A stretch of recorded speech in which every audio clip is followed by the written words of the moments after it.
Today's video is a must-watch for anyone tracking the pulse of the U.S. banking sector.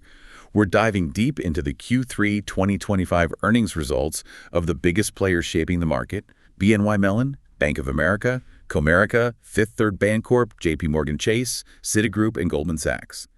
Make sure you stick around for the full video to get the complete analysis and find out which banks are the best bets and which ones are struggling. Missing this could leave you behind in understanding the shifting financial landscape. So hit that subscribe button and let's get started. All right, welcome to part one. We've got a packed agenda, 7 big names. But for this first part, we're really focusing in on 4 key stories: Bank of America, BNY Mellon, Comerica, and Fifth Third. Yeah, it's a good grouping. You've got the huge diversified player, the specialized custody giant, and then these 2 regionals with that big merger news hanging over them. Exactly. So let's just dive right in. Bank of America, BAC. Seems like a picture of, well, pretty broad strength this quarter. It really was. The top line numbers were, frankly, very strong. Total revenue, up 11% year over year, came in at $28.1 billion. And that flowed right through to the bottom line, didn't it? Absolutely. Net income jumped 23% year over year, reaching $8.5 billion. And the earnings per share, the diluted EPS, hit $1.06. That's a huge 31% increase compared to last year. Wow. Okay, so when you see revenue like that, especially for a giant like BABAFA, where do you look first? Is it the interest income? Yeah, you have to. Net interest income, NII, is still the main engine, and they delivered there too. NII was up 9% year over year, hitting $15.2 billion. And the margin, the NI, because that's been tricky for a lot of banks. Right. Their net interest margin actually expanded. It went up by 9 basis points year over year to 2.01%. That's pretty significant in this environment. It really is. How'd they manage that? Was it just higher rates helping everyone, or something specific they did? Well, higher rates are part of the backdrop, obviously, but BOFA seems to have done a good job with what they call effective balance sheet management. They balance the cost of deposits pretty well while putting their assets to work at better yields. And they're still growing loans and deposits organically. Seems so. They mentioned growth in both, which suggests they're still winning business, keeping those client relationships strong. Okay, beyond the revenue side, the other thing that jumped out was operational efficiency. They talked about positive operating leverage. Yeah, 5.6%. Basically, it just means their revenue grew a lot faster than their expenses did, which is exactly what you want to see. And that showed up in the efficiency ratio, too. Definitely. It improved quite a bit, fell from 65% down to 62%, which for a bank this size, making the kind of investments they are, is really quite good. So under 65% is solid territory. Very solid. It shows they've got a good handle on costs, even while, spending on tech and future growth. And what's really interesting is this strength wasn't just one area carrying the load. Right. You mentioned it was broad-based. Let's touch on the segments. Consumer banking, CCB. Still a powerhouse. $3.4 billion in net income. But the really impressive thing there, I think, is the checking account growth. How many did they add? Over 212,000 net new accounts. And get this, it's the 27th quarter in a row that they've seen net growth there. 27 quarters. That's almost 7 years. Yeah. That shows you how sticky those core deposits are. That's fundamental to their profitability. Okay, what about the wealth management and the market side? Sometimes those move differently. They were strong, too, which really underlines the diversification benefit.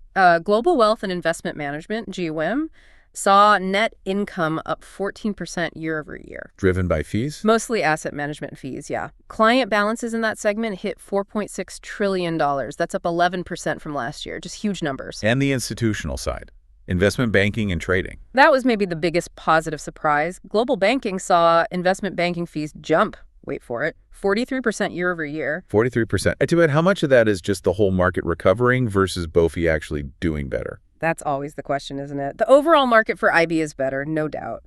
But BOFA climbed to the number 3 spot globally in IB fees. That suggests they are grabbing more market share. Okay, number 3 globally is a strong showing. Definitely.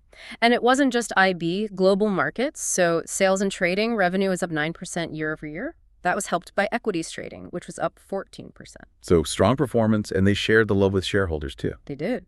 Raised the dividend by 8% and returned a total of $7.4 billion through dividends and buybacks. $5.3 billion of that was share repurchases. And the key metrics: book value, ROTCE. Looked good. Tangible book value per share grew 8% year over year to $28.39. And the return on tangible common equity, ROTCE, came in at a very healthy 15.4%. 15.4%. That's a solid return. It absolutely is. Exactly what investors want from a major bank like this. And the CEO, Brian Moynihan, sounded positive about Q4 too, guiding for NII between $15.6 and $15.7 billion. So mostly positive, any clouds on the horizon? Anything to watch? Well, a couple of things. Non-interest expense did tick up 5% year over year. They said it was due to tech and people investments, which is necessary, but you always watch costs. Right. And maybe more importantly, total deposits actually dipped slightly compared to the previous quarter. Not year over year, but sequentially. So you got to ask, can they keep growing those core deposits with all the competition out there? Good point. Okay, that's a great look at the diversified giant. Let's switch gears completely now. From the everything bank to the specialist, BNY Mellon. Very different model. Totally different. And their quarter really highlights the strengths of that custody-focused capital-light approach. They had an exceptionally strong quarter. Record revenue, record profits. And driven by? Mostly by their fee businesses, the core custody and servicing segments. Total revenue grew 9% year over year to just over $5 billion, $5.081 billion to be exact. Fee revenue itself was up 7%. Okay, but I saw their net interest income also surged, up 18%. Sure. How does a custody bank pull that off? Yeah, $1.236 billion in NII. It's mainly because they hold a lot of client cash related to their custody operations. It's sticky cash. And they were able to reinvest their securities portfolio at these higher yields. Okay, so leveraging the rate environment on that captive cash. Exactly. And operationally, they were, frankly, stellar. That positive operating leverage we talked about with BOFO. BNY Mellon hit 493 basis points. Whoa, nearly 5%. So 9% revenue growth versus just 4% expense growth. Precisely. And that flows right into profitability. Their return on tangible common equity, 25.6%. 25.6. Okay, that's huge.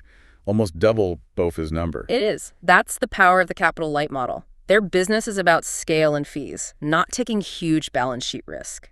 And speaking of scale, assets under custody or administration, AUCA. How big are we talking? Grew 11% year over year to $57.8 trillion. 57 trillion. It's hard to even conceptualize that number. Right. It's like 3 times the U.S. GDP. That scale gives them incredible operating leverage and makes their client relationships incredibly sticky. So where did the fee growth specifically come from within that huge operation? The main drivers were the service segments. Security services revenue was up 11%, with asset servicing itself up 12%.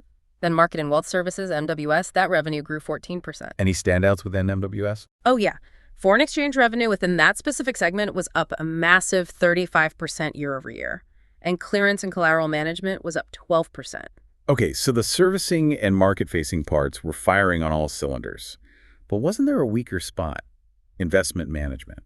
Yeah, the investment wealth management segment, IWM, saw its revenue dip slightly, down 3% year over year. Why was that when the other fee areas were so strong?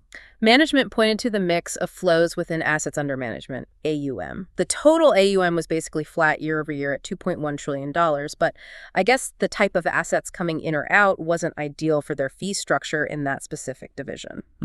Interesting. Anything else to monitor there? Well, kind of related, the overall consolidated foreign exchange revenue for the whole bank actually decreased 5% year over year, even though it was strong within that MWS segment. So maybe some weakness elsewhere or just timing. Got it. But overall, a very strong quarter for the specialist model. CEO Robin Vince sounded pretty pleased talking about their tech investments, like their AI platform, Eliza.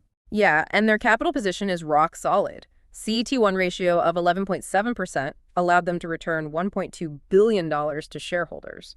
It really shows how that model can perform even when traditional lending faces pressure. Okay, so BASA strong and diversified, BNY Mellon strong and specialized. Now let's pivot to the regional banks, starting with Comerica CMA. And this story feels different. Yeah, very different. Comerica's quarter was more about stability in some areas, like the balance sheet, but really defined by margin pressure and a big jump in expenses. What were the headline numbers? Total revenue was $838 million, actually down a bit from the prior quarter. Net income also fell sequentially to $176 million, which works out to $1.35 per share. And the main culprit was that margin compression you mentioned. Exactly. Their net interest margin, NIM, dropped 7 basis points just from Q2 to Q3, landing at 3.09%. And the reason's pretty clear. Higher costs on their interest-bearing deposits, customers moving money around for better yields. That's the classic regional bank squeeze right now. It really is. And when revenue dips slightly and deposit costs rise, you see it in efficiency. Their efficiency ratio spiked up to 70.23%. Oof, over 70%. That usually rings alarm bells. It does. You have to look at why expenses went up. Total non-interest expenses rose by $28 million compared to Q2. What drove that increase? Was it core spending? Not primarily core operational spending, actually. It was driven by a few specific, maybe one-off items. $13 million in litigation settlements, an $8 million jump in operational losses, and about $4 million in consulting fees. So not necessarily runaway core costs, but still hits the bottom line. Right. And interestingly, despite that spike, the CEO, Curtis Farmer, said the expense performance actually outperformed our prior guidance. Wait, how does a spike outperform guidance? Is that just spin? It sounds like it, doesn't it? But it probably means their internal forecast for those litigation and operational loss items was even higher, so maybe they were braced for worse. Okay, I guess that's one way to look at it. What about the balance sheet health, though? Deposits. That was actually a positive. Average deposits grew by $1.5 billion from Q2, hitting $62.7 billion total. And didn't they make a move on borrowings? Yes, a really important one. They paid down all their short-term borrowings, ended the quarter with zero. That's a big de-risking step, gets rid of expensive, volatile funding. That's a definite positive. And credit quality. Any issues there? Nope. Looked very solid. Net charge-offs were only 0.25% of average loans. That's low, well within their normal range. Okay, so a mixed bag. Margin pressure and expense hits, but stable deposits, zero short-term debt, good credit. What's the big takeaway then? The big takeaway is strategic. All these pressures, the need for efficiency, the fight for deposits, it clearly pushed them towards a major move. And that move was the merger agreement with Fifth Third Bancorp. Right. Announced in early October. An all-stock deal. Exactly. It's a direct response to this environment. They need scale. They need cost savings. That merger, expected to close in Q1 2026, really defines Comerica's future now. Which leads us perfectly to the other side of that deal. Fifth Third Bancorp, FITB. Their quarter sounds like it had a very different flavor, at least underneath. It really did. Fifth Third showed genuinely excellent underlying momentum, but then one big negative event just overshadowed a lot of it. Let's start with the good stuff. What was strong? Well, total revenue grew 8% year over year to $2.306 billion. They achieved positive operating leverage. Again, that's 4 quarters in a row now. So revenue growing faster than costs. Right. Consistently. Right. And that translated into 11% year-over-year growth in their adjusted pre-provision net revenue, PPNR. Their ROTCE was also quite strong at 17.7%. 17.7%. And what about their NIM? Did they face the same pressure as Comerica? Remarkably, no. Their NIM actually expanded again. 7th quarter in a row it's gone up, reached 3.13%. That's really impressive right now. 7th consecutive quarter of NIM expansion. How are they managing that? It suggests they have, better pricing power on loans or perhaps a more favorable funding mix compared to some peers. And the revenue growth wasn't just NEM. Fee income was good, too. Like what? Capital markets fees jumped 28% just from the previous quarter. Wealth and asset management revenue was up 11% year over year. And loan growth actually picked up speed, up 6% year over year, the fastest pace in a couple of years. Okay, so operationally, sounds like a really, really solid quarter. Yeah. But then the impact event. What happened? Yeah, all that good news got kind of buried by this one big charge, a $178 million charge-off related to an impairment on one single commercial credit deal. It was an asset-backed finance. $178 million on one deal. One deal. And that single event caused their net charge-off ratio for the quarter to spike dramatically to 1.09%. That's way up from 0.45% in Q2. Wow, that basically tripled their loss rate for the quarter from just one relationship. That's a huge hit for regional. It absolutely is. Management was very quick to stress that this was, in their words, idiosyncratic, meaning specific to this one situation, this one client, not a sign of broader problems in their loan portfolio. Did they give any guidance to back that up? They did. They projected that the full-year NCO ratio should normalize back down to around 40 basis points if you exclude this one big charge. So they clearly believe it's an isolated incident. Okay, time will tell on that. But their actions on capital return seemed confident despite the hit. Very confident. They went ahead with a $300 million share buyback during the quarter and raised their dividend by 8%. You don't usually do that if you think there are systemic credit problems brewing. Good point. Actions speak louder than words sometimes. For sure. And Just like Comerica, Fifth Third's story now is fundamentally tied to that merger. You combine Fifth Third's operational strength and resilience with Comerica's deposit base and clean funding profile. The idea is to build a much stronger regional competitor. So that merger really is the dominant theme for both of them heading into 2026. Definitely something we'll be tracking closely. Absolutely. This wave of regional M&A is a key trend to watch. Please make sure that you watch Part 2 of our analysis, link provided in description. We are not certified financial advisors, and this content is only for educational purposes. If you are considering making any investment decisions, please consult a certified financial advisor.